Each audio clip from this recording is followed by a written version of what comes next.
Hi there, there's a whole bunch of buttons in Quantum GIS, and in this series of videos I'm going to take you on a cook's tour of the interactive ones. And by interactive I mean things that you can do with your mouse.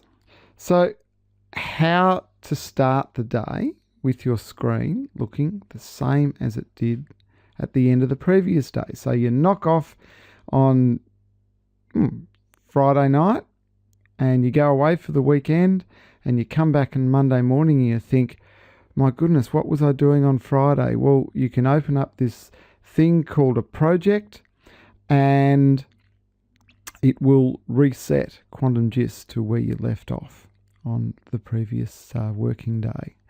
And the same concept works in every other GIS. They all have different terms for it, workspaces and names like that, but that's the functionality. How to colour your map, how to shade it different shades, how to change it from pink to purple, how to make it transparent and things like that. How to zoom and how to pan around a map. This is standard sort of Google Maps functionality, but using different tool sets, and I think far superior tools than that style of web mapping tool set that we're so used to seeing. How to click on something and find out things about it. You know, who owns a particular land parcel, for example, that sort of thing.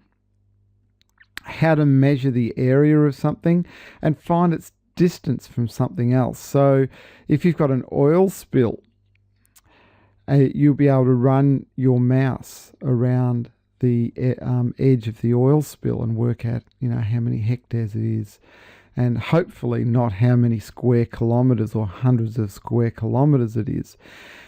And if it's a marine oil spill, how far it is from the shore. How to find out things about your on-screen working environment, such as where your mouse is, what the scale of your display is, and what coordinate system you're working in. Now, this is all bread and butter stuff in your journey to understand Quantum GIS or any other geographical information system for that matter.